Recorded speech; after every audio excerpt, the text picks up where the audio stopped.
Okay, a'udzubillahi minasyaitonirrajim. Bismillahirrahmanirrahim. Kita mula dengan bacaan Kitab Al-Fatihah. A'udzubillahi minasyaitonirrajim. Bismillahirrahmanirrahim. Alhamdulillahirabbil alamin, arrahmanirrahim, maliki yaumiddin. Iyyaka na'budu wa iyyaka nasta'in. Ihdinas siratal mustaqim.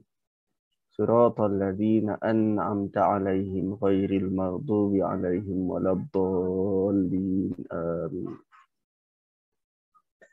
Alhamdulillah wassalatu wassalamu ala Rasulillah wa ala alihi wa sahbihi ajma'in. Amma ba'd. Malam ni kita nak melihat satu kisah yang sangat popular, kisah malam Jumaat ataupun siang Jumaat, kisah pemuda yang menyelamatkan diri ke gua. Pemuda yang menyelamatkan diri ke gua. So, jom kita buka surah Kahfi. Kita akan pergi daripada ayat yang ke-9 sampai ayat yang ke-26. Kisah pemuda yang melarikan diri ke gua. Kisah Ashabul Kahfi dari ayat 9 sehingga ayat 26. So, sebelum kita mula, saya nak dapatkan feedback dan pengalaman adik-adik tentang kisah ini, kisah pemuda dalam surah Kahfi ini. Dan surah ini mengambil tema pemuda-pemuda ni, pemuda yang melarikan diri ke gua. So, kalau boleh kongsikan pengalaman atau apa saja yang adik-adik tahu tentang kisah pemuda ni. Silakan, Khadijah.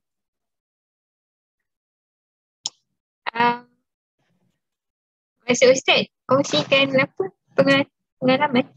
Ya, apa yang anda tahu tentang kisah ini? Kisah ni yang saya tahu ialah dia kisah-kisah pemuda yang melarikan diri ke gua untuk menyelamatkan akidah mereka lah, sebab diorang diperintah oleh seorang raja yang zalim. Jadi saya tak sure lah, sebab macam takut kisah yang saya baca tu macam tak sahih kan. Sebab banyak dengar-dengar macam tu. Okey, tak apa, kongsikan je dulu. Nanti kita akan kenal pasti part mana yang sesuai dan part mana yang kita rasa itu tak ada kaitan, macam tu. Sebab kalau kita ada latar belakang pengetahuan kita dan kita nak mismatch dengan apa yang Quran bentangkan, baru kita buat tahu, okey, yang ini Quran sebut, yang ini Quran tak sebut.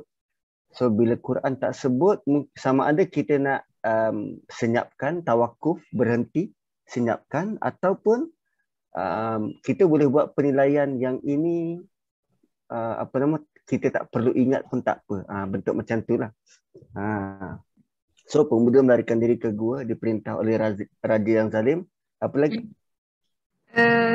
Diorang larikan diri tu sebab raja tu suruh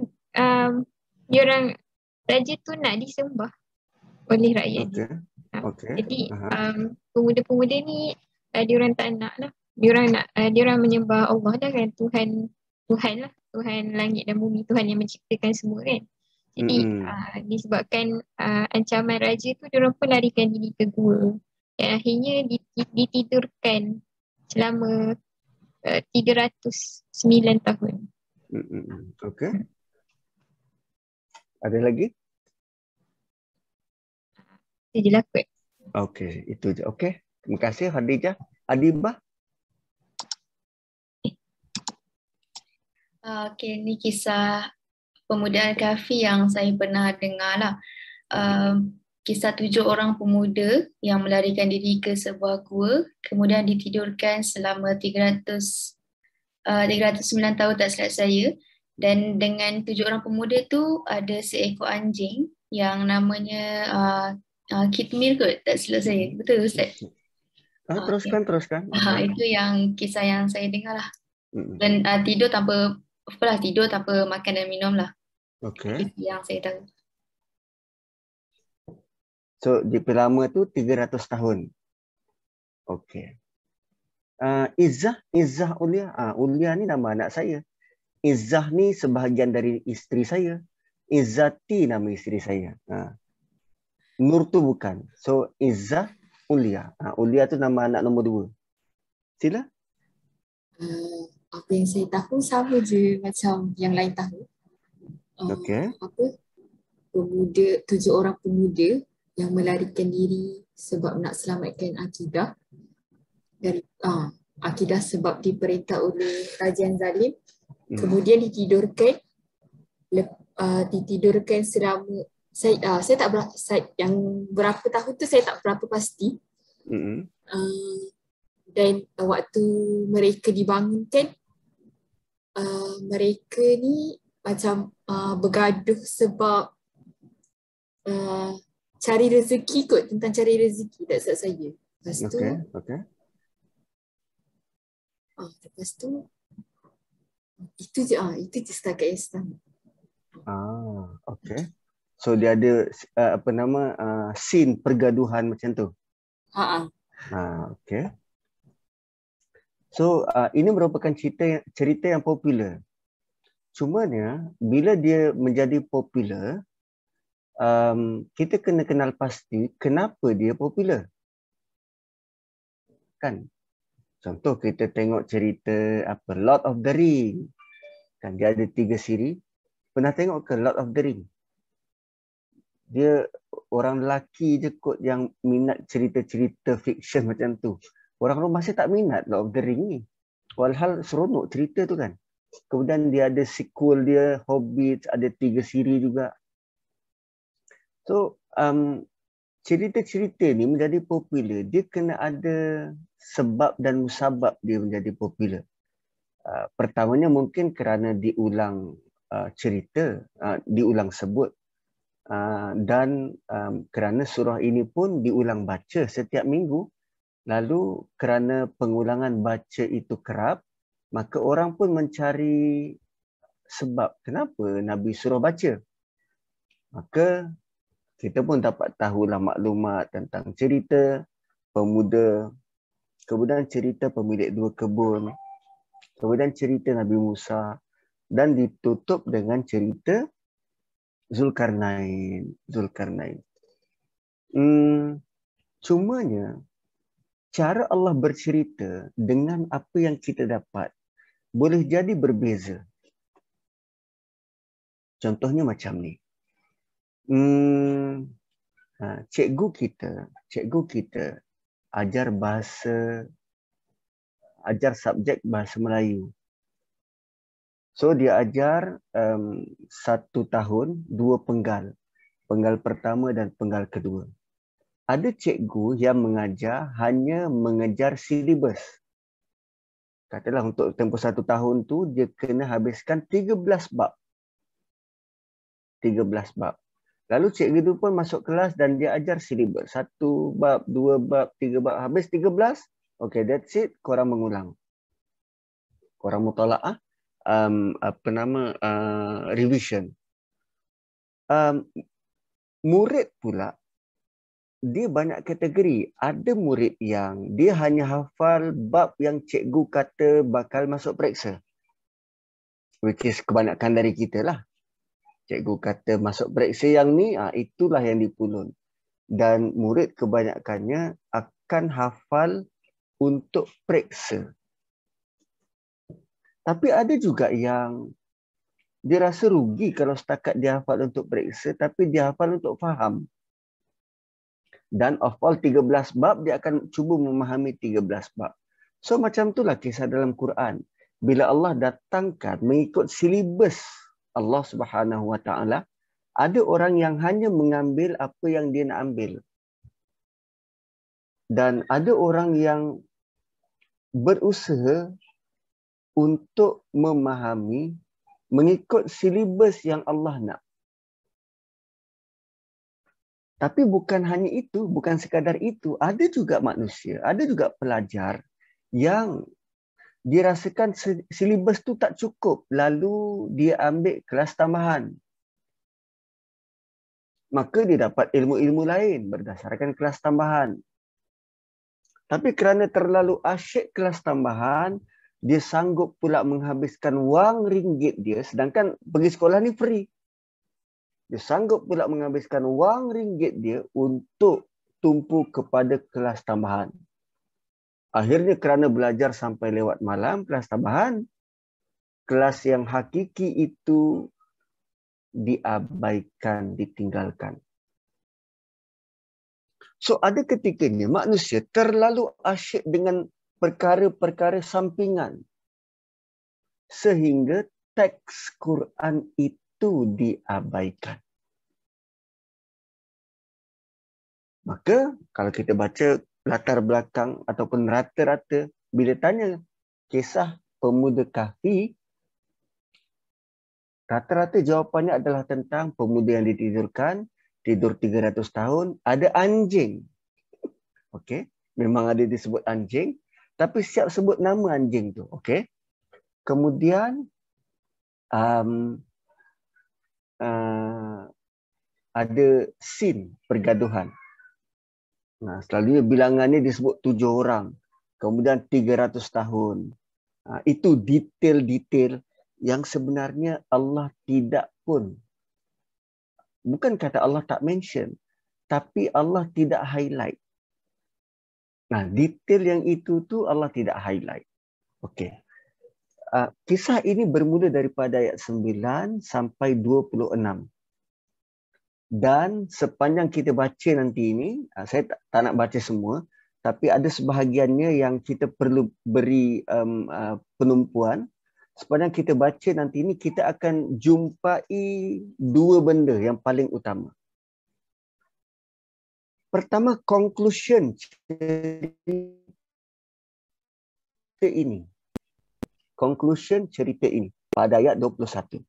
Yang kedua adalah apa yang Allah nak kita belajar dari kisah ini. Dia ada dua benda. Satu, kesimpulan cerita ni, kesimpulan kepada kenapa Allah buat Ashabul Kahfi itu. Yang kedua, apa yang perlu kita belajar daripada kisah ini. Dari ayat 9 sampai 26. Okey. So, ayat 9. Jom kita tengok ayat 9. Okey, sebelum tu, apa tanggapan adik-adik tentang kisah ni?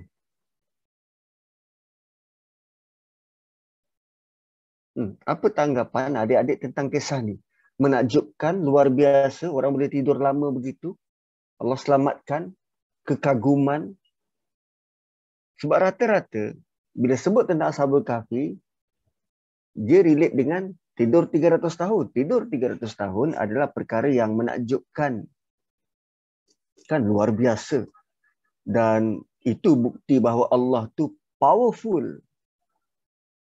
Kan boleh tidur 300 tahun tanpa makan minum dan badannya terpelihara begitu. Malah ingatannya pun terpelihara. Kita kalau hidup lama 300 tahun, kebarangkalian untuk nyanyuk tinggi. Dan kalaupun kita tidur, dah tentu kuku-kuku akan memanjang, rambut akan memanjang. Tapi mereka bangun, tidak pun dipersoal, apa sahaja kau serabai semacam. Tak. So maksudnya, tubuh badan dia tu sangat preserve. Allah preserve tubuh badan mereka. Sehingga kan waktu tidur dan bangunnya, mereka tak perasan ada berlaku perubahan tempoh masa yang lama. Seperti mana mereka tidur, seperti itu juga mereka dibangunkan. So, bukankah itu menakjubkan? Menakjubkan. Lalu Allah buka cerita ini dengan, engkau rasa cerita ini menakjubkan ke?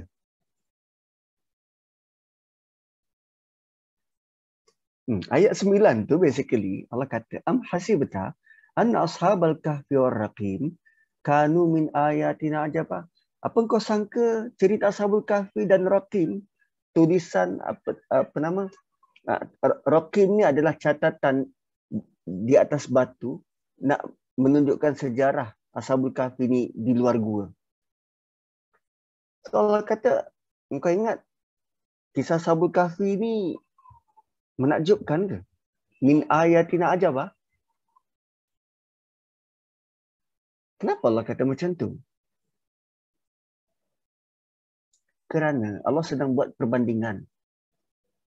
Allah sedang buat perbandingan. Kita melihat orang lain punya kisah menakjubkan. Sedangkan ayat 1 sampai 9, kalau kita perhati sungguh-sungguh,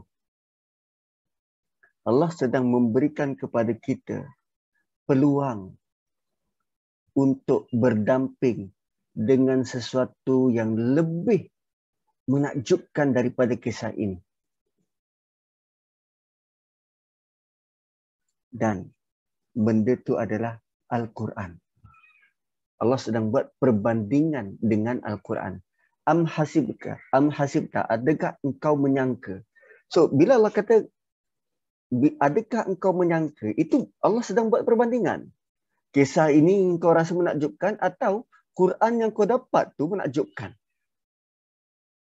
So, kalau kita boleh rasa kisah ini menakjubkan, lebih aula, lebih perlu kita rasa takjub dengan Quran. Allah buka cerita ni dengan begitu.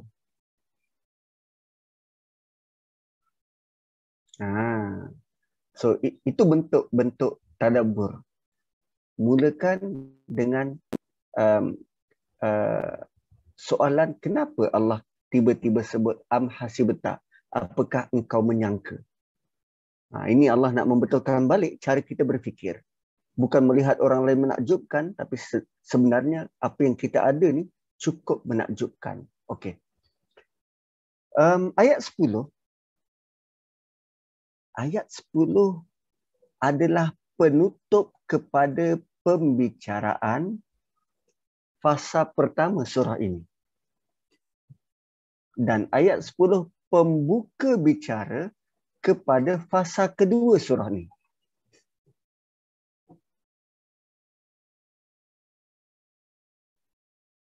Caranya macam mana? Kena baca daripada ayat pertama sampai 10. Ayat 10 tu penutup. Sebab Nabi kata siapa yang menjaga 10 ayat pertama surah Kahfi, dia terpelihara daripada fitnah Dajjal. So ayat 10 adalah penutup kepada fasa pertama. Dan ayat 10 juga merupakan pembuka. Pembuka kepada fasa kedua, masuk cerita. Lalu Allah tutup dengan doa Ashabul Kahfi ini, Rabbana atina min ladunka rahmah. Dan Allah buka cerita Ashabul Kahfi dimulakan dengan doa. Rabbana atina min ladunka rahmah. Wa hayyi' lana min amrina rasyada. Okey, untuk rekod sebelum kita pergi jauh, tengok dia punya doa. Atina min ladunka. Saya share screen ya. Okey. Atina min ladunka. Kan ayat 10 atina min ladunka. Ayat 2 min ladunhu. Lebih kurang sama kan? Ini ladunka, sini ladunhu. Okey, lebih kurang sama. Okey. So, fasa pertama ayat 1 hingga 9, ayat 1 hingga 10, Allah perkenalkan kepada kita tentang bahayanya fitnah Dajjal, bahayanya Dajjal, dan bagaimana Quran boleh menyelamatkan kita daripada semua itu. So, Allah gelarkan ujian yang datang Dajjal itu sebagai ujian dahsyat, ba'san syadidah, ujian besar daripada sisi Allah, special dari Allah. Ba'san syadidah min ladunhu ni maksudnya ba'san ujian, syadid dahsyat, min ladunhu special daripada sisi Allah. So untuk kita berhadapan dengan ujian yang dahsyat, special dari Allah, kita perlu rahmat yang special. Atina min ladunka rahmah. Rahmat yang juga special daripadamu. So apa rahmat yang special dari Allah? Quran. Quran tu rahmat yang special dari Allah. Itu fasa yang pertama. Fasa kedua, Allah mulakan dengan am hasibta anna ashabal kahfi warraqimi kanu min ayatina ajaba. Itu pembukaan. Pembukaannya adalah pemuda-pemuda kahfi ini bersembunyi, pemuda-pemuda ilal kahfi ke gua dan mereka berdoa. Rabbana atina min ladunka rahmah. Ayat kedua, ayat ke-11, ayat kedua dari kita menganggap ayat 10 tu ayat pertama. Ayat kedua, fadarabna ala adhanihim, kami tutup telinga mereka. Fil kahfi sinina adada, dalam gua beberapa tahun. Ayat ketiga, summa ba'athnahum, kemudian kami bangkitkan. Lina alam ayyul hizbaini ahsa lima labithu amada. Kemudian kami bangkitkan, nahnu naqussu alaika naba'ahum bil haq. Kami ceritakan kepada kamu ada tujuan. Innahum fityatun amanu bi rabbihim wazidnahum huda. So, ayat 10, 11, 12, 13 adalah sinopsis kepada cerita. Ringkasan kepada cerita yang bakal kita lalui.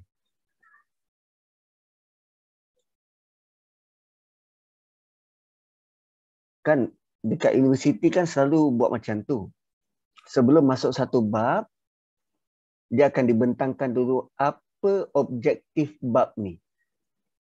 Kan tuan-puan akan melalui pertama ini, kedua ini, ketiga ini, keempat ini.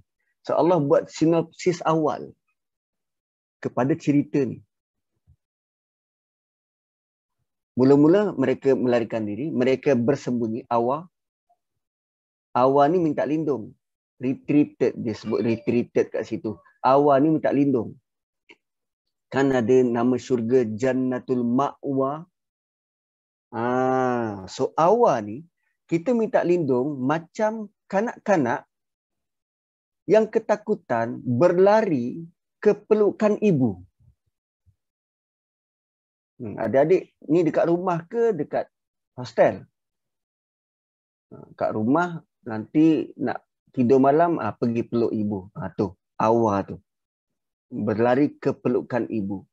Anak-anak yang dipeluk ibu, Ma'wa. So Jannatul Ma'wa, syurga yang disediakan ibarat dia perselesa tu ibarat dipeluk ibu.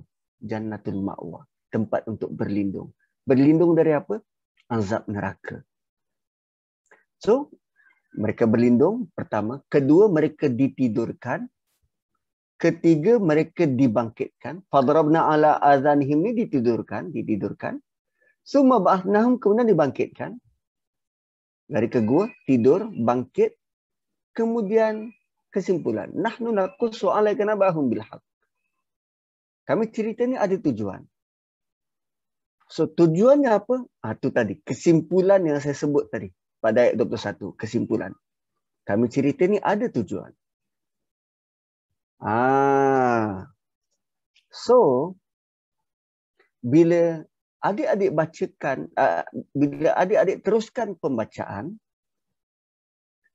ayat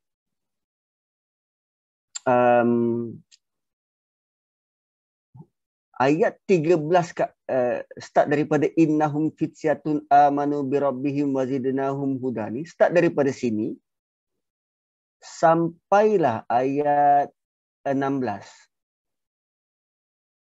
Okey. Separuh 13 sampai 16 sedang menerangkan ayat 10.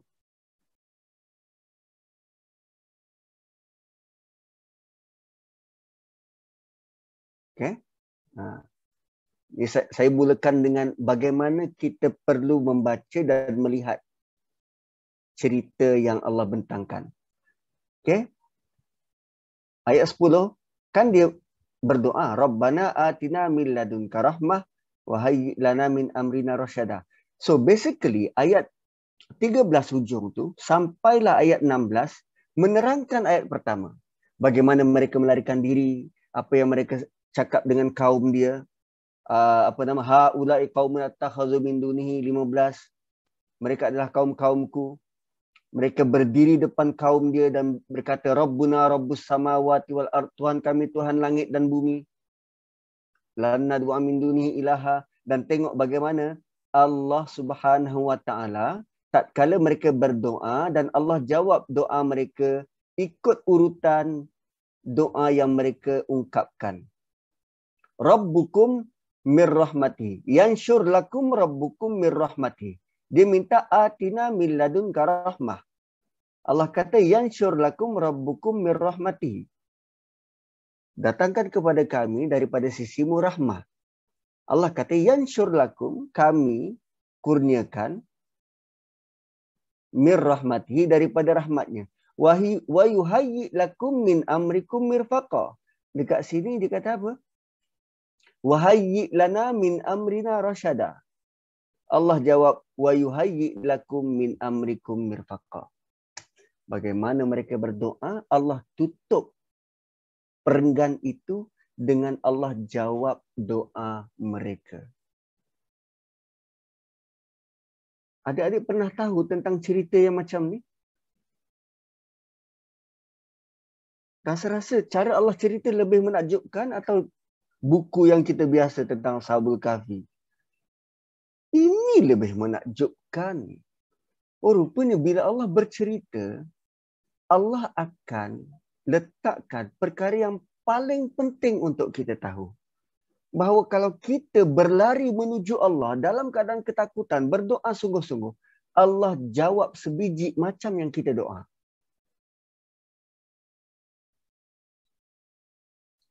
Wah, dahsyat. Dahsyat. Okey. Fadrabna ala adhanihim. Basically tentang bagaimana mereka tidur. Lalu kami tutup telinga mereka. Fil Kahfi sini ada ayat 11. So dia punya penerangan ayat 17 dan 18. Bagaimana mereka tidur? So Allah reveal bagaimana mereka tidur dalam gua. So ayat 17 itu tentang suasana dalam gua tu. Ayat 18, apa yang berlaku? Kadang kita nak tahu juga kalau kita diberi penerangan, engkau tidur macam mana? Kita boleh je sebut tentang suasana bilik. Bilik aku bilik ujung, ada aircon, ada kipas, adanya katil, ada tingkap. Atau bila ditanya, engkau tidur macam mana? Oh, aku tidur mengiring sebelah kiri. Tapi aku tidur lasak sikit. Kan ada dua bentuk penerangan. Satu tentang tidur di mana, satu tentang bagaimana tidur. So tentang tidur di mana ayat 17. Tentang bagaimana tidur ayat 18. Bayangkan mereka tidur itu mata terbuka.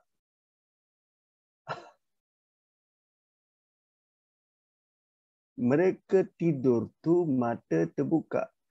Watahsabuhum aiqadha, kamu menyangka mereka berjaga. Wahum ruqud, sedangkan mereka sedang tidur lena. Allah cerita tentang fizikal orang yang sedang tidur. Wow, itu lebih menakjubkan. Tapi Allah kata tadi, jangan sangka cerita-cerita ini menakjubkan sebab Quran yang kau dapat tu lebih menakjubkan. Kamu tu yang diberi peluang untuk belajar Quran lebih menakjubkan daripada cerita mereka. Tapi cara Allah cerita sangat menakjubkan. So kalaulah kita memahami realiti cerita mereka ni, kita takkan kita takkan hanya highlight bila tanya pasal Ashabul Kahfi, oh 300 tahun, 7 orang, sekian-sekian. Detail-detail yang lain tak perlu. Sebab detail yang Allah cerita tak habis fikir.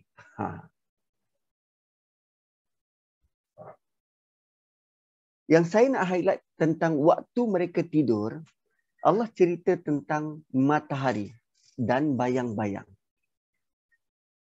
Adik-adik, kalau kita ditanya, engkau tidur macam mana? Kita perlu mention ke matahari terbit, tenggelam, ada bayang-bayang? Tak perlu kan? Tapi Allah cerita. Why?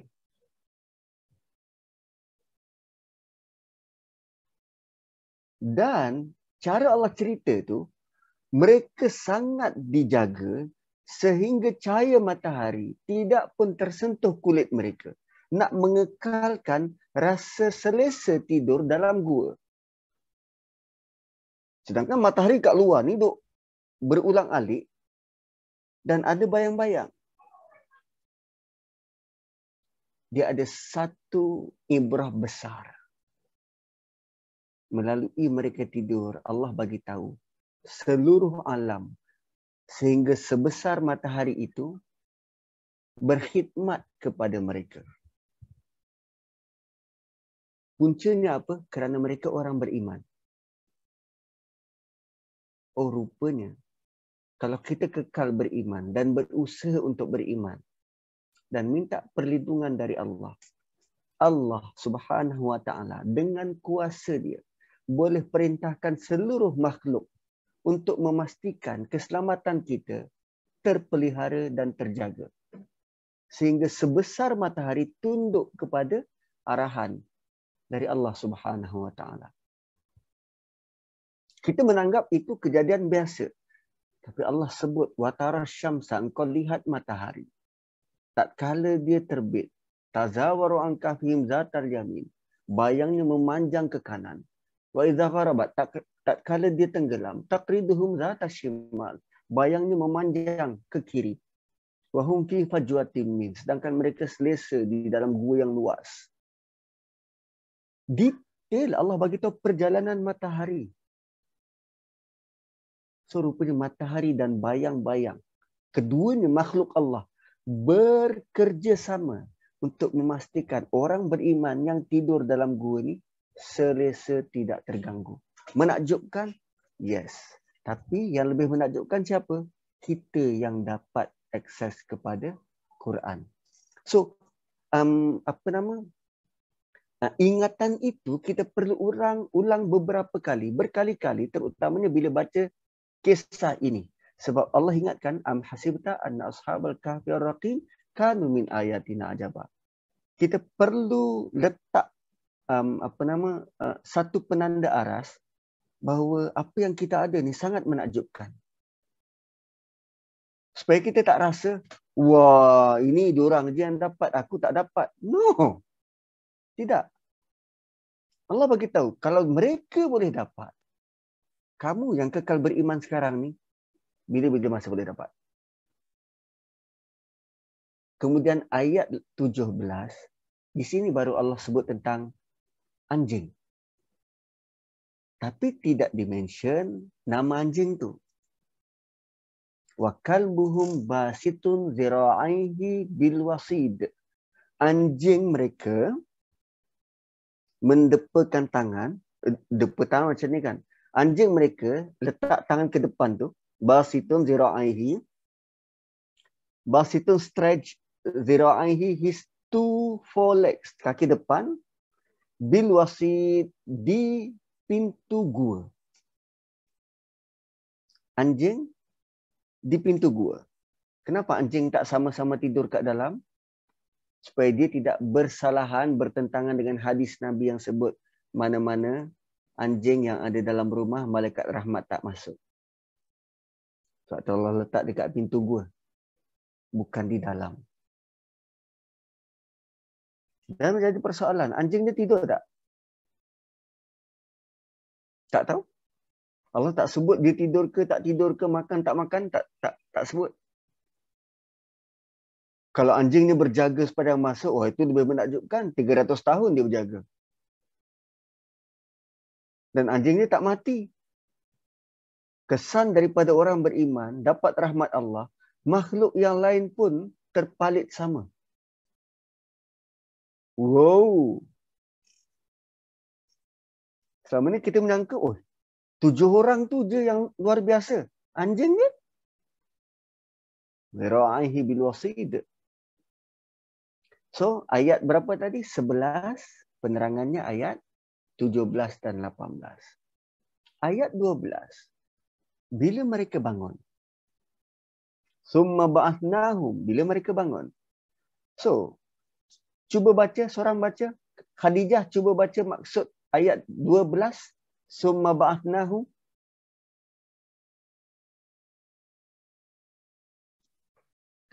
Kemudian kami membangunkan mereka agar kami mengetahui manakah di antara kedua-dua golongan itu yang lebih tepat dalam menghitung berapa lamanya mereka tinggal dalam gua itu. Okey, Izzah. Apa yang Izzah faham daripada ayat 12 tu?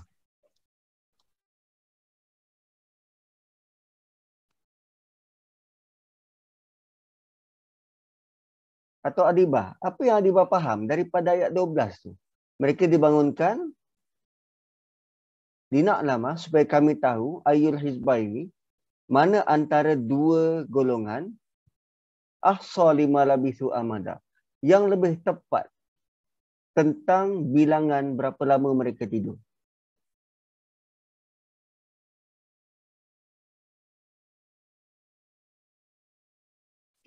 Mic tak buka.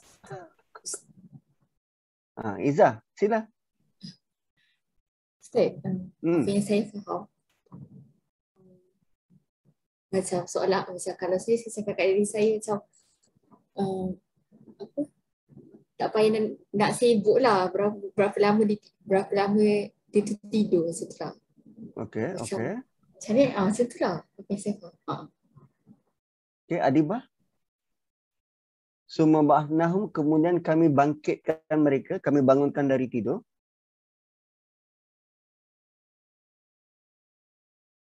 Baca translation kan? Maksudnya macam masa diorang bangkit tu, masa semua macam tertanya-tanya, macam Allah uji mereka dan diorang tu macam bukan mempersoalkan, macam tertanya-tanya lah. Berapa lama ni tidur macam tu. Okey. Katalah saya seorang pensyarah. Saya mengajar subjek kebarangkalian. Okey, kebarangkalian. Lalu saya katakan, okey, hari ini kita ada satu eksperimen. Latar belakang orang yang kita eksperimen ni sekian-sekian.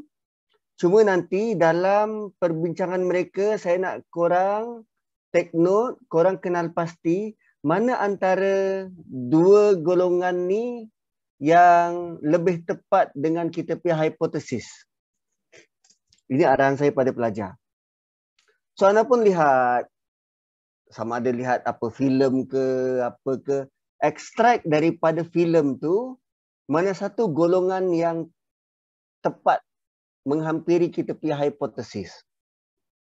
So bila tengok filem tu, tak jumpa pun dua golongan. Kan? Katalah filem Tiga Abdul. Pernah tengok Tiga Abdul? Mana dua golongan? Ustaz tu Tiga Abdul. Ada dua golongan. Dua orang abang dia dan dia seorang. Itu dua golongan. So sekarang ni, pada ayat yang ke-12, Allah bagi tahu kita. Kami bangkitkan mereka supaya kita semua tahu ada dua golongan yang sedang berselisih dan jawapan dia tu lebih tepat. Allah bagi tahu nanti dalam cerita ni korang akan jumpa dua golongan yang berselisih dan salah satunya memberi jawapan yang paling tepat. Paling tepat tentang apa? 5 labithu amada. Berapa lama mereka tidur. Dan 5 labithu amada ni lima labisu amada ni, Allah tidak kata lima labisu adada, berapa bilangan tahun. Tapi lima labisu amada, berapa lama mereka tidur. Dan jawapan tu bukan semestinya bilangan.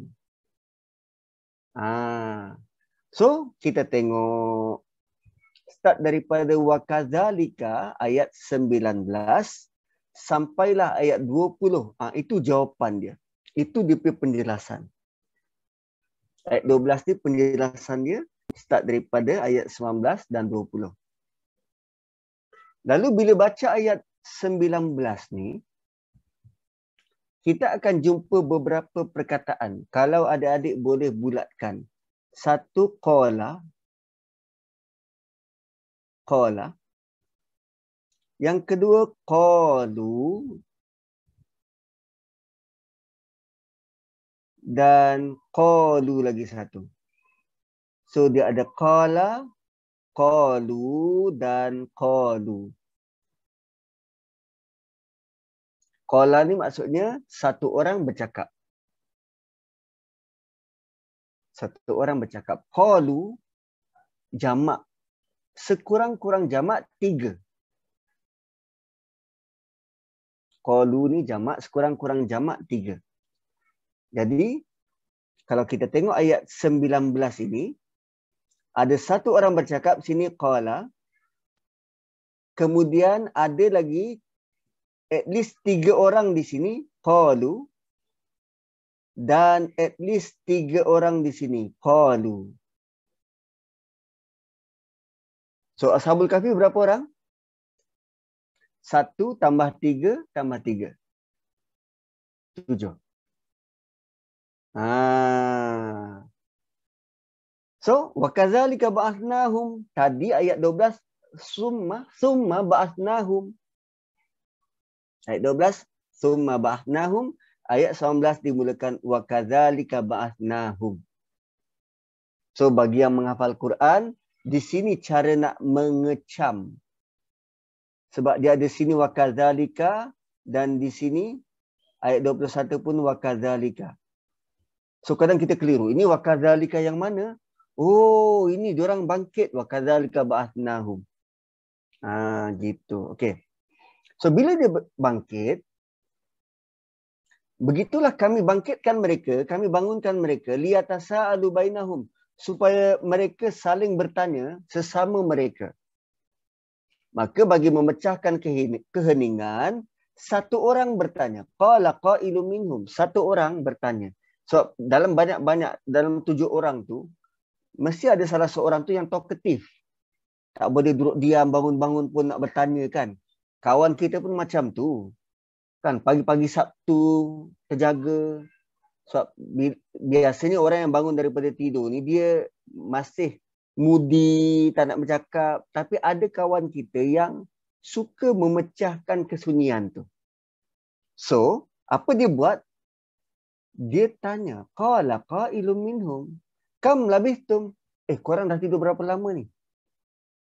Dia tidak pun dia punya apa nama ayat dia ni dalam bentuk dia tanya orang. Dia bukan kata, lama dah kita tidur ni. Tak. Kam labithum. Engkau tidur berapa lama? Bukan dalam bentuk dia menjelaskan fakta. Kita tidur berapa lama? Tak. Kam labithum. Korang tidur berapa lama? So, bila dia lontarkan soalan, dia tinggal duduk bersandar dan makan popcorn. Member kita macam tu kan? Dia tanya, biar orang lain jawab. Tanya satu soalan, dia tidak pun masuk campur dalam perbualan tu. Dia hanya tanya. Lalu qalu, 3 orang atau lebih jawab. Labithna yauman au ba'da yaum. So dalam 3 orang yang jawab ni, ada yang kata 1 hari. Dan ada yang kata setengah hari. Au ba'da yaum. So grup pertama memberi jawapan tentang masa. Ada yang kata 1 hari, ada yang kata setengah hari. Grup yang kedua, qalu Rabbukum a'lamu bima labithtum. Tuhan kamu lebih tahu berapa lama korang tidur. Berapa grup? Ada 2 grup. Satu grup jawab tentang masa, mengagak. Sehari. Setengah hari kot. Sehari dan setengah hari. Bila 2 jawapan berbeza, potensi untuk berselisih itu tinggi. Sebab masing-masing cari bukti kenapa dia cakap 1 hari. Yang cakap setengah hari, dia cari bukti kenapa dia cakap setengah hari. Sebab waktu mereka masuk ke gua, waktu duha. Bila mereka bangun, waktu asar. So bila keluar tengok waktu asar, ada yang kata kita dah tidur 1 hari. Ada yang kata tak, kita tidur setengah hari sebab masuk duha, keluar asar. Baru setengah hari, belum 1 hari.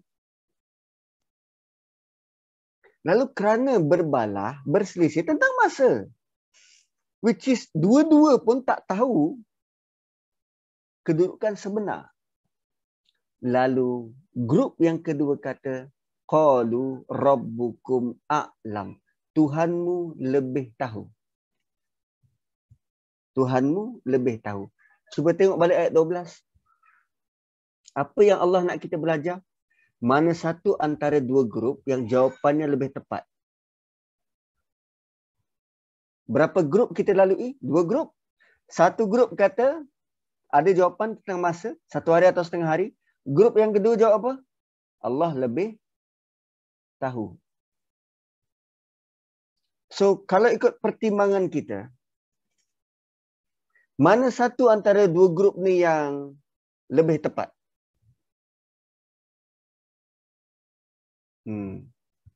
Grup yang kedua. Kan? Grup yang kedua. Oh, rupanya Allah nak kita belajar. Kadang-kala Allah nak jawapan tu dalam bentuk Allah lebih tahu. Sepanjang hidup kita, kita akan dihujani dengan pelbagai soalan. Macam-macam soalan kita dapat. Sama ada kita dalam bidang atau luar bidang. Terutamanya ustaz. Ustaz kan banyak dapat soalan. Soal tu, soal ni. Tentang hukum, tentang ni. Allah bagi tahu, ada kalanya soalan-soalan yang datang kepada kamu tu berbentuk ujian. Dan Allah nak uji engkau. Engkau tahu, kau jawab. Engkau tak tahu, kau jawab macam mana? Mampukah engkau keluarkan jawapan? Allah lebih tahu. Nah, nampak tak? So, daripada ayat 19 tu, itu antara moral dia lah. Antara dia punya tadabbur. Ada 2 golongan. Yang satu sebut tentang masa, which is, diorang pun tak tahu sebenarnya berapa lama. Tapi dia agak-agak sehari atau setengah hari. Dan satu lagi kata Allah lebih tahu. Dan sekarang kita nak tumpu perkara yang lebih penting. Apa dia? Kita semua lapar. Bangun-bangun kita lapar. Rupanya tak guna kita berbalah di Facebook. Tentang apa 2 isu? Sebab benda tu tidak menyelesaikan masalah. Kan ada Facebook masing-masing, ada Twitter, Insta, TikTok. Kadang orang komen kita, kita jawab. Dia balas lagi, kita jawab lagi. Balas lagi, jawab lagi. Balas lagi, jawab lagi. Kenapa kita jawab? Sebab nak menang. Dan kita rasa dia salah. Pernah tak kita rasa tekan butang pause, biarlah dia nak menang sebab ada benda lebih penting. Iaitu aku jaga hati aku. Tidak berbalah, tidak bergaduh. Dan sesekali kita jawab, Allah lebih tahu. Besar pengajaran ni. Lebih besar berbanding nak ambil tahu diorang tidur 300 tahun.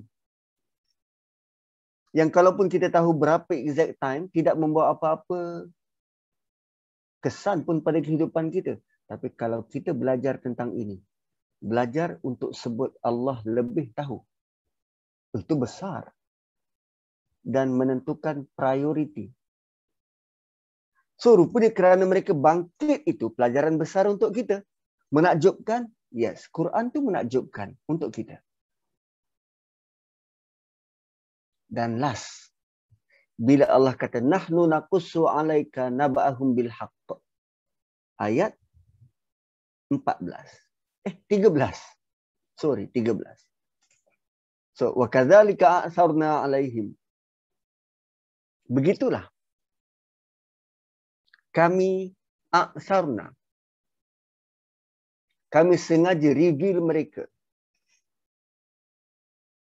Kan, nahnu naqussu alaika naba'ahum bilhaq. Kami ceritakan ni ada purpose, ada tujuan. Tujuannya apa? Liya'lamu ayat 21. Supaya korang semua tahu bahawa janji Allah tu benar. So Allah nak, kalau kita dalam hidup kita ni, kita nampak sesuatu yang luar biasa. Mungkin dekat langit ada tulisan nama Allah, sejadah berdiri, apa lagi yang luar biasa? Pocong, benda luar biasa kan? Tujuannya, kenapa sengaja Allah tunjuk tu, tujuannya supaya kita sedar bahawa janji Allah tu benar. Itu yang pertama. Yang kedua, wa anna sa'ata la raiba fiha. Bahawa kiamat itu tiada keraguan padanya. Dua benda tu je. Janji Allah benar, kiamat tidak ada keraguan. Dan ayat yang Allah pilih untuk disebut di sini sama seperti mana Quran. Zalikal kitab la raiba fihi. Ini anna sa'ata la raiba fiha. Sama. Seperti mana Quran tak ada keraguan, kiamat itu pun tiada keraguan. Dan kiamat kita tahu ada kiamat besar dan kiamat kecil. Kiamat kecil adalah kematian kita. So kematian itu tak ragu. So tak perlu rungsing banyaknya orang meninggal waktu COVID-19. Dia sudah sampai ajal. Dah sampai masa. So, ini conclusion. Nahnu naqussu alaika naba'ahum bilhaq. Kami cerita ni sebab kami nak bagi tahu sesuatu. Apa dia? Janji Allah benar, kiamat tiada keraguan.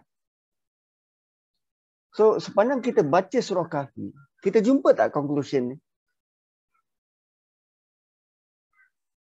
Kita tak jumpa. Satu orang duk bincang pasal, diorang berapa ramai, berapa ratus tahun tidur. Which is, ayat selepas ini Allah kritik tentang orang yang duk cari berapa ramai yang tidur dalam gua dan berapa tahun yang tidur dalam gua. Sedangkan mereka-mereka yang mencari itu,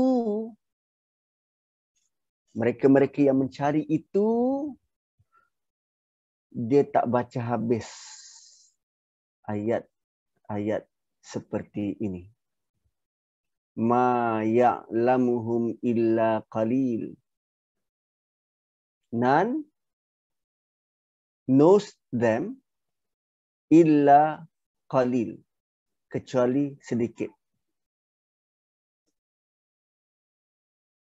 Okay.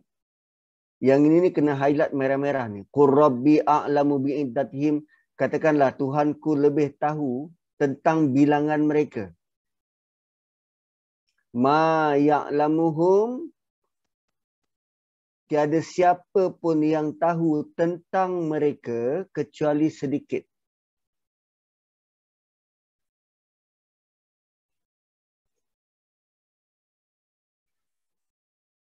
Okay. So dekat sini Allah kata bi'iddatihim. Yang kat sini hum.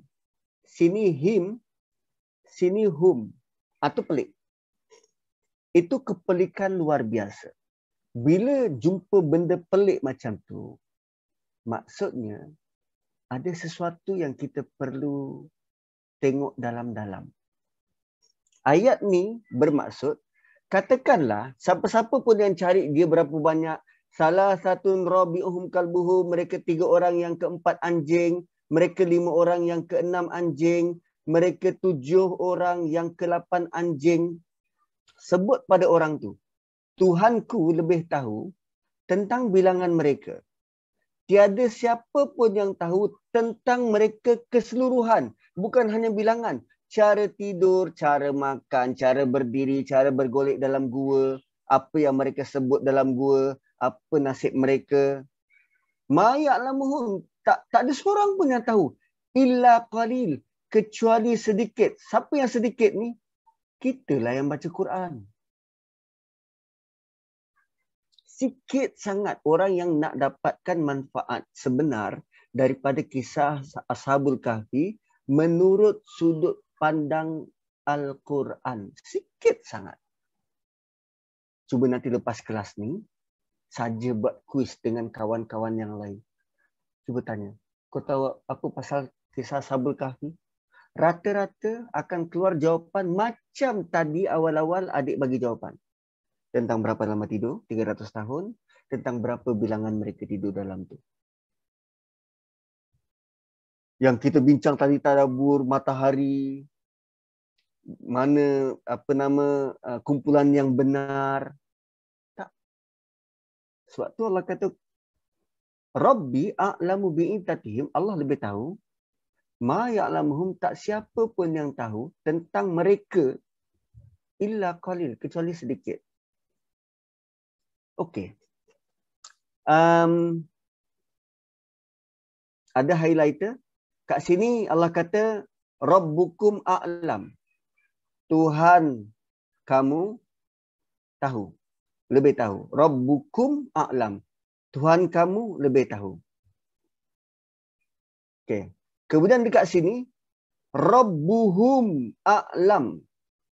Tuhan mereka lebih tahu. Rabbuhum a'lam. Tuhan mereka lebih tahu. Kemudian di sini Rabbi a'lam. Tuhanku lebih tahu. Rabbi a'lam. Tuhanku lebih tahu. Dan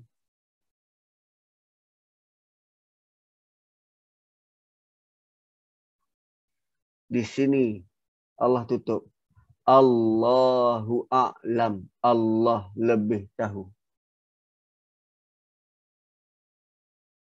Allah lebih tahu. So Allah mulakan dengan Tuhan mereka lebih tahu. Tuhan kamu lebih tahu. Rabbukum a'lam. Rabbuhum a'lam. Tuhan mereka lebih tahu. Rabbi a'lam. Tuhanku lebih tahu. Dan Allah tutup dengan Allahu a'lam. Kenapa sampai 4 kali sebut tentang Allah lebih tahu, Allah lebih tahu, Allah lebih tahu? Cerita ghaib, kita takkan dapat sumber lain selain daripada Quran dan Sunnah. So, surah ni seolah-olah bisik ke telinga kita. Tolong jangan memandai-mandai, Allah lebih tahu.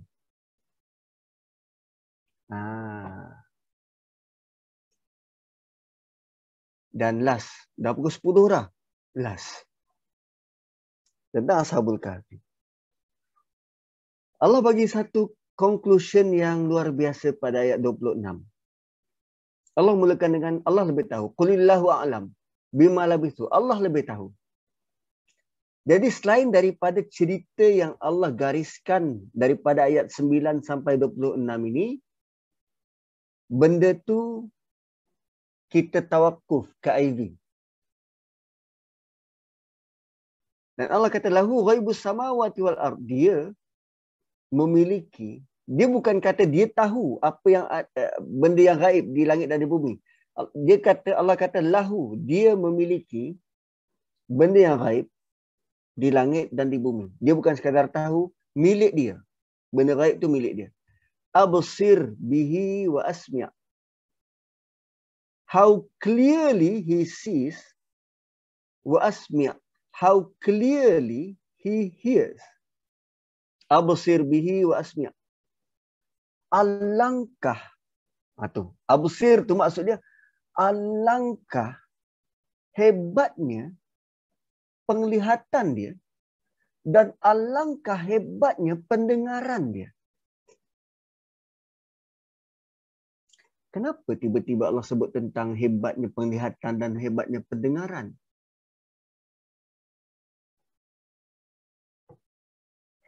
Okey, sekarang saya jelaskan.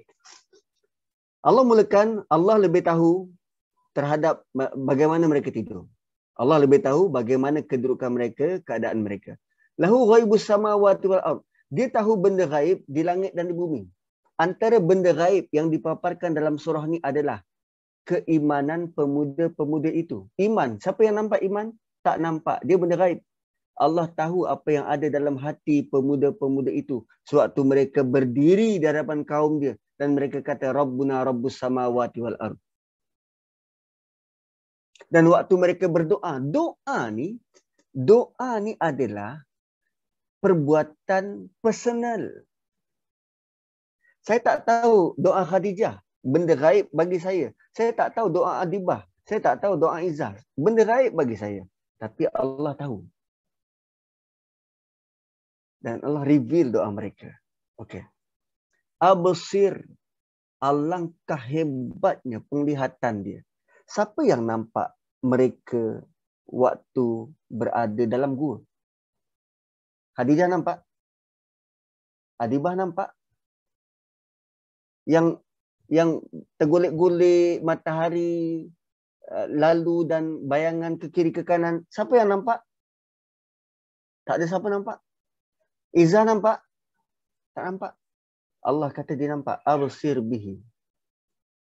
Sebab tu dia boleh cerita pada ayat 17 dan 18. Kalau bukan Allah berada di tempat kejadian, macam mana Allah cerita? Dan cara Allah cerita tu, dia nampak depan mata bergolek-golek. Kan? Cuba tengok ayat 18 tu. Ayat 18, Allah cerita pasal dia bergolek-golek. Wa nuqallibuhum zatal yamini wa zatal shimal. Dia bergolek-golek ke kanan dan ke kiri. Dan anjing dia letak tangan di depan. Sedangkan prasyarat waktu tu Allah kata apa? Bagi melindungi mereka. Lawit tala'ata alaihim. Dan kalau engkau melihat anjing tu, lawallaita minhum firara. Dah tentu korang semua lari lintang pungkang. Wala mulita minhum ru'ba. Dan kamu akan dibebani atau diselubungi oleh rasa ketakutan yang sangat dahsyat. Gua tu diprotect. Mana-mana orang luar yang nak masuk akan rasa, sangat menakutkan. Seolah-olah macam nampak hantu. Macam kita lah kan, rumah tu tak ada apa-apa pun. Tapi bila orang cerita ada hantu lah, ada pocong lah, ada polong lah, kita rasa meremang satu badan. Macam tu lah. Jadi kalau dah tak ada orang yang boleh pergi ke situ, diserang rasa ketakutan, siapa yang nampak mereka berguling-guling? Allah. Sebab tu Allah kata, absir bihi. Dia nampak. Wa asmi'.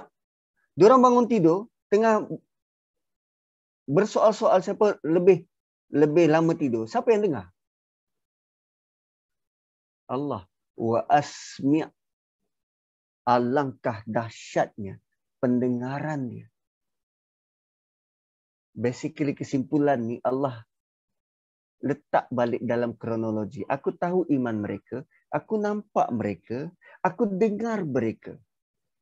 Malahum min dunihi min waliyin. Mereka langsung tiada pembantu. Malahum min dunihi min waliyin.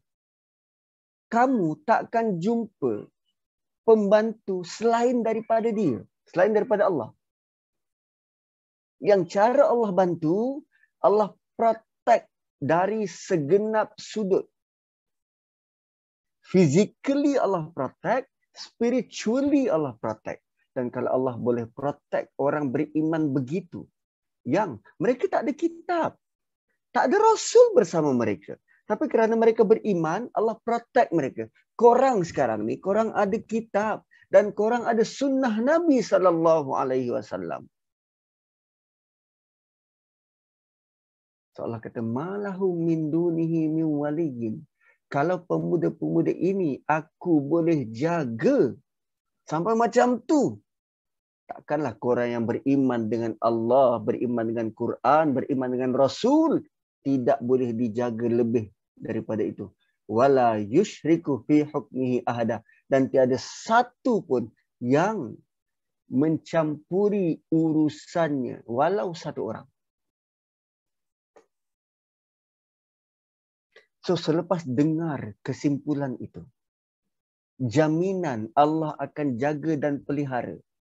Dan Allah bagi garanti, tak ada siapa yang bersekongkol, yang bersyarikat, yang bersama dengan Allah memerintah dunia ni. Tak ada siapa. Apa kita rasa? Oh, ini sangat reliable untuk kita bergantung. Ini menunjukkan Allah sangat pure, sangat suci, sangat layak untuk kita bergantung.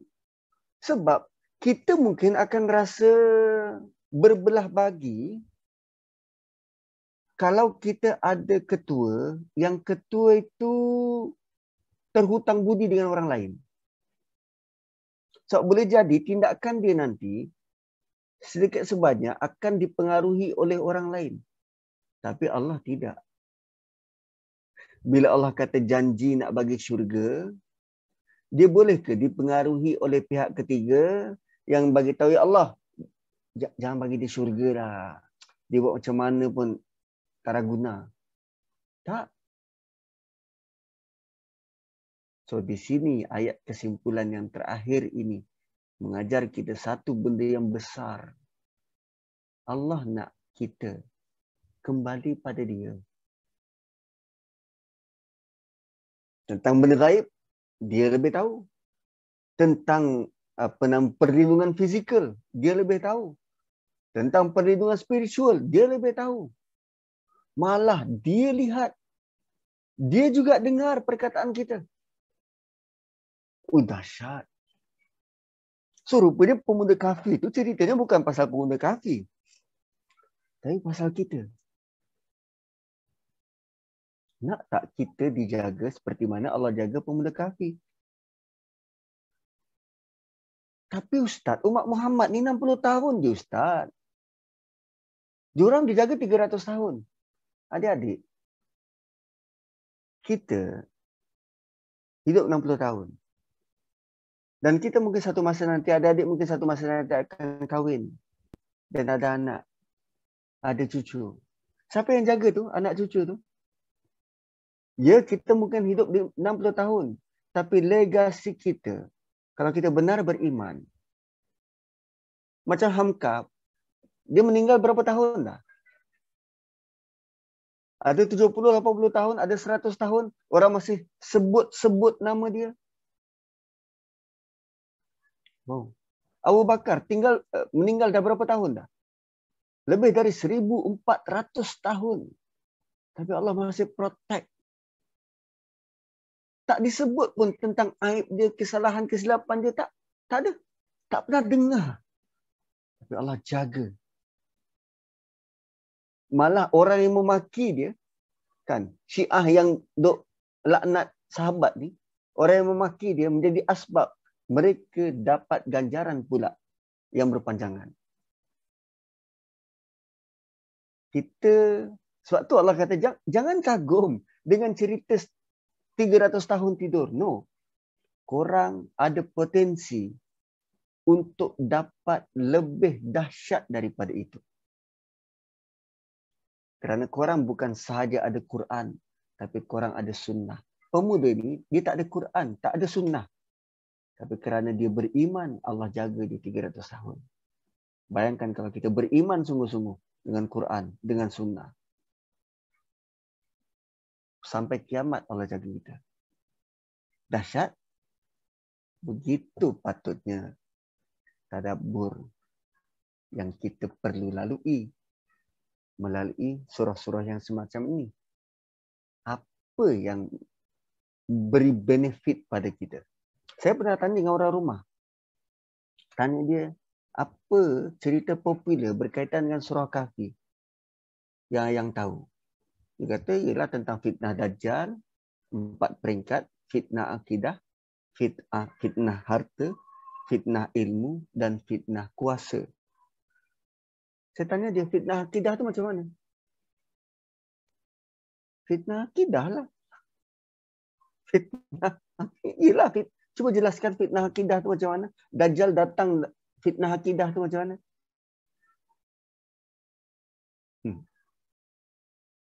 Ada sebut pasal akidah ke tadi?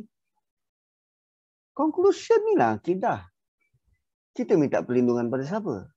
Minta pertolongan pada siapa? Kita minta perlindungan, minta pertolongan hanya pada yang maha melihat dan yang maha mendengar. Malahum min dunihi min waliyin. Tiada pertolongan, tiada yang selayaknya diminta bantuan selain daripada dia. Wala yusyriku fi hukmihi ahada. Dan Allah tidak minta siapa-siapa pun bantu dia. Dahsyat. Itulah Dajjal. Cuba untuk merobek keyakinan kita.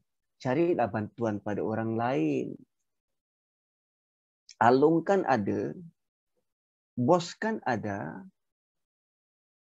Insurans kan ada. Boleh bagi perlindungan. Dajjal datang untuk merobek sistem kepercayaan kita. Merasakan negara ni boleh bagi perlindungan. Pemimpin ni boleh bagi perlindungan. Tak. Allah sahaja yang boleh bagi perlindungan. Boleh macam tu? Adijah, Adibah, Izzah, Kasidah, apa? Rafidah, Kasidah, jalan dah. So harap-harap membantu proses untuk eager nak tahu lagi lebih tentang surah ni.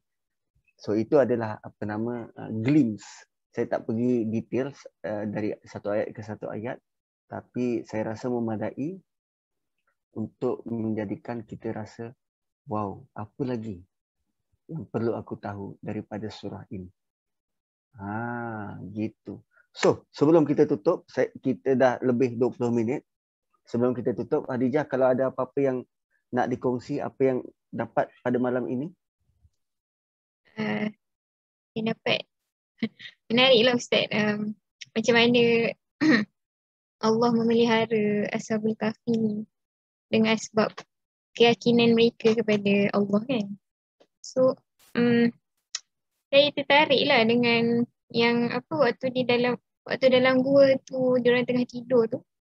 Macam Ustaz tak sentuh lah, tapi saya baca yang kat sini dia cakap Allah ada balik wa nuqallibuhum zatal yamin wa zatal shimal.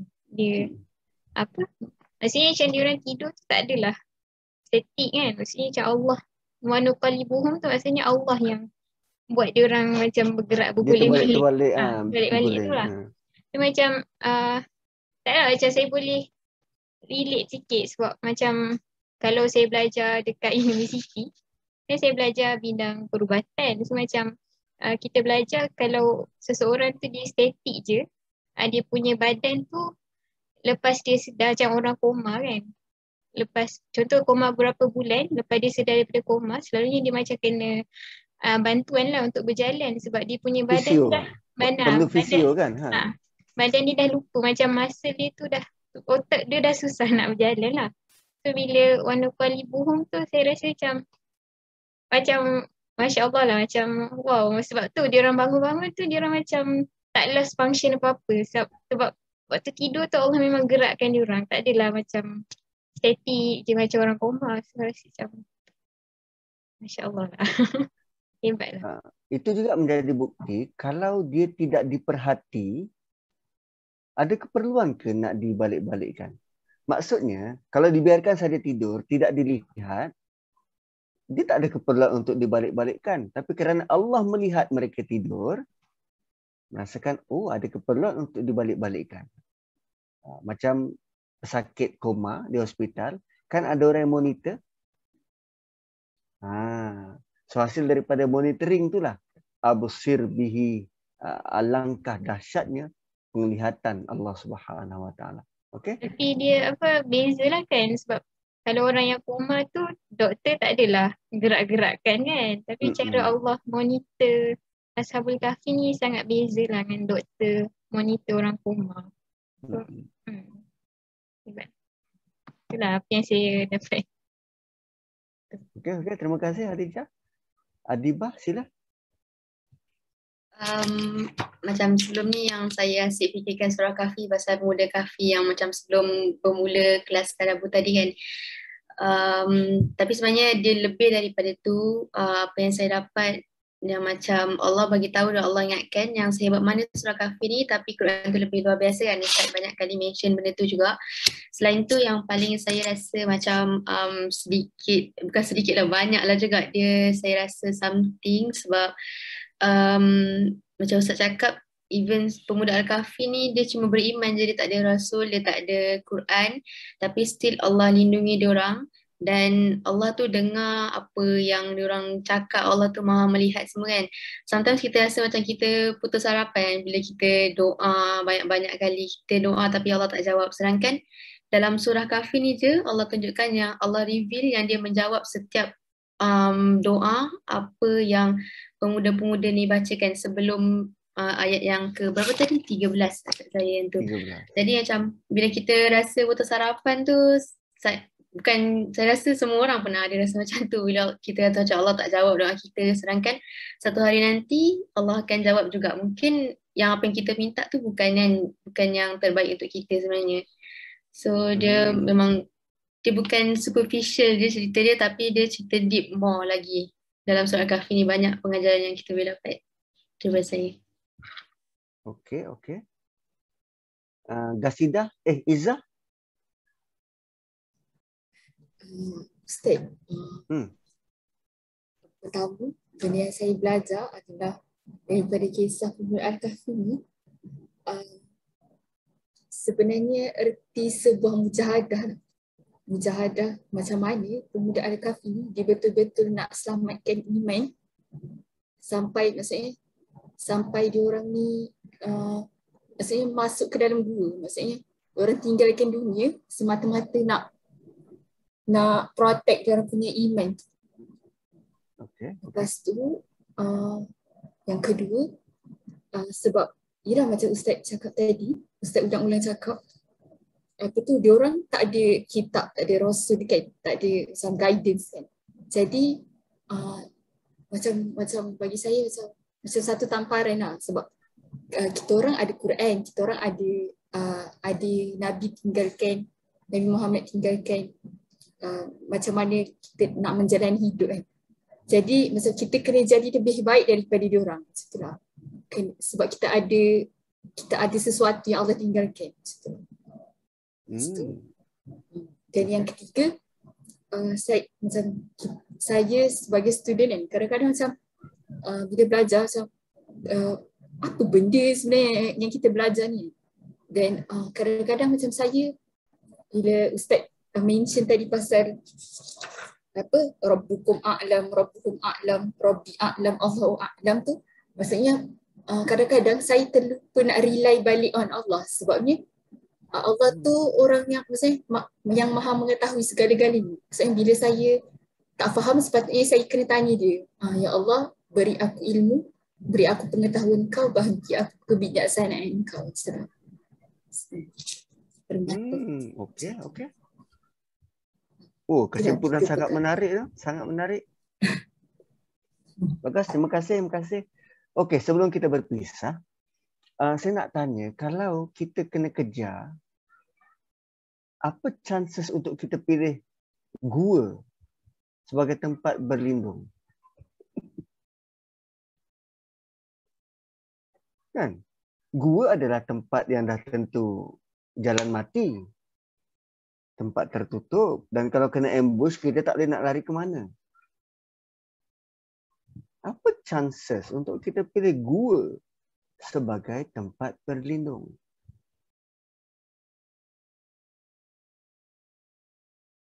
Dan kalau letaklah list seberang laut, lari keluar negara, apa lagi? seberang sungai ke seberang laut dan lari ke gua. Kalau kita letak prioriti itu, kita akan pilih lari ke luar negara sebagai yang paling utama dan lari ke gua sebagai tempat terakhir. Tak gitu. Dan ini nyawa jadi taruhan.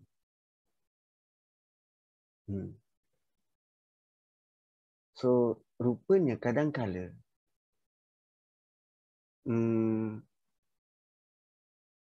kita sangka tempat itu boleh menjamin keselamatan.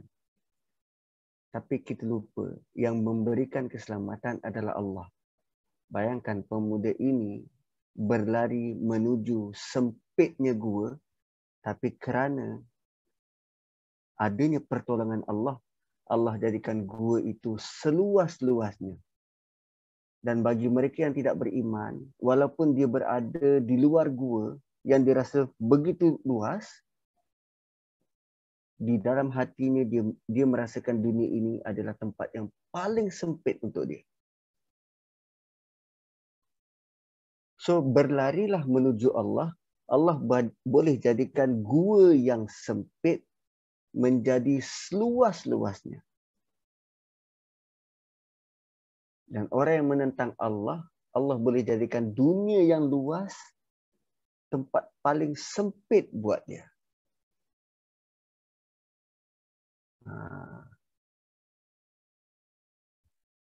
So, terima kasih kerana memberikan perhatian dan insyaAllah kita jumpa lagi pada tema yang lain selepas daripada ini. Barakallahu li wa lakum. Oh, sebelum itu minta maaf. Saya ambil masa setengah jam lebih. Barakallahu li wa lakum. Assalamualaikum warahmatullahi wabarakatuh. Terima kasih Ustaz. Ustaz.